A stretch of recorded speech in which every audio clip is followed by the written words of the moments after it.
In this video, what you should avoid during menstruation, and why do we have such rulings in Islam?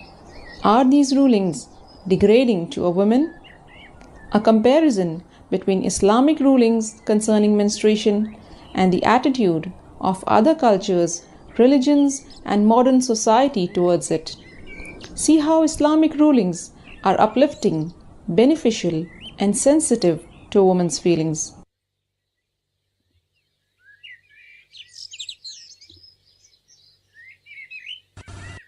I get asked about menstruation and how it affects the rulings of prayer and fasting quite a bit. And most often, these are oft repeated questions because sometime or the other, every one of us faces similar situations. And this is why we need to make ourselves aware of important and relevant rulings so that we make an informed decision when in need. Since then, there won't be enough time to search and inquire. But before we indulge ourselves in specific rulings, let's take a step back and quickly brush up on the basics. This will inshallah answer a whole lot of questions, and then we can tackle specific questions that remain in later clips. So let's get started. A normal monthly flow usually lasts about 3 to 5 days. And of course, it can vary from woman to woman and even last up to 7 days, 10 days, or even more, depending on the age, weight, environment, and other factors. And during these days, you are excused from fasting and prayer. Islam has prohibited the husband to join with his menstruating wife during these days. Apart from that, touching, fondling, embracing, everything is permissible. What you should also avoid is tawaf and staying in the masjid. But you can sit in a place that is attached to the masjid. There's nothing wrong with that. If there is a need, you may pass through, like going from door to door or collecting something from the masjid. Once, Allah's Messenger asked Aisha to fetch him a prayer mat from the masjid. She hesitated because of the monthly cycle. Upon this, Allah's Messenger remarked, "Menstruation is not in your hand." Personally, this remark of Allah's Messenger gives me great peace of mind and serenity to my heart, because this is a grand proof of the fact that Islam does not consider us women as impure, such that if we were to step inside the masjid, we will pollute it, which in fact is the main idea behind many strong restrictions in various other religions for the prohibition of menstruating women entering sacred places. Sadly enough, there is a tendency amongst secular awareness groups to club Islamic rulings along with those of other cultures and religions, rulings which are indeed degrading to the women. But if we take a deeper look, it will become apparent that the Islamic rulings, they are a mercy from Allah, where women are excused from fasting and praying. This is lessening the burden of obligations, since menstruation itself brings enough hardships for us to bear. All these rulings are for hygiene purposes and health benefits, as we now know with the advancement of science that during these days a woman's reproductive system is quite sensitive and vulnerable, and hence more susceptible to infections. Islam has thus forbidden the husband to join with her. This is unlike what is found in other cultures.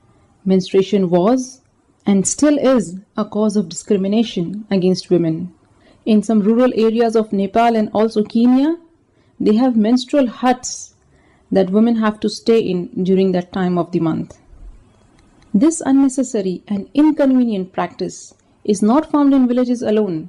Even in cities, in various Hindu societies, she is isolated from her husband and family during these days. They have a separate area for her to sleep. She is not allowed to cook, serve, or touch the drinking water, or even come in contact with other people's food. It is thought that everything a woman touches in this state would rot or become unclean and polluted. By these needless practices, women are made to face an embarrassing separation with everyone knowing why. She suffers seclusion once every month, or almost a quarter of her life. Whereas in Islam, there is no such restriction at all.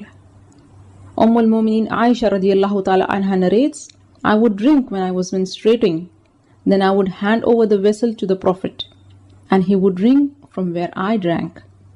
I would eat from a bone when I was menstruating, then hand it over to the Prophet, and he would eat from the same place.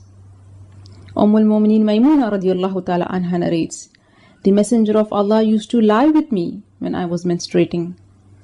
Such relaxed attitude, because Islam sees the monthly cycle as a natural biological process. When Allah's Messenger found Aisha radiallahu ta'ala anha weeping because of the monthly cycle during Hajj, he consoled her. He said, this is something Allah has ordained for all the daughters of Adam. So do everything except tawaf. And it is this relaxed attitude of accepting the monthly cycle as part of you which is reflected in the explanation of Islamic scholars who discourage taking pills to offset the cycle. But does the seemingly modern and progressive world also take such a relaxed view? Whilst primitive cultures may see menstruation as a curse, modern attitudes towards menstruation are not too progressive as well, when they see it as a hurdle in being socially accepted and a problem that needs to be dealt with, thus generating a huge demand for products that make menstruation totally invisible.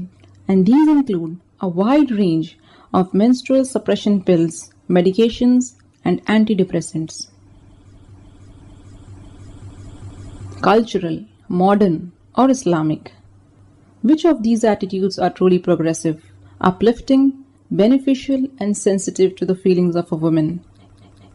In Islam, there is no complete isolation nor an obsession with making menstruation completely invisible. Instead, in consideration, the worships are lightened for her. And me being a woman, I truly appreciate the concessions allowed. Menstruation poses limitations? Yes. But it's not a problem in Islam.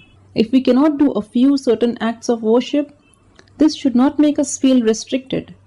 There is a lot more which we can do.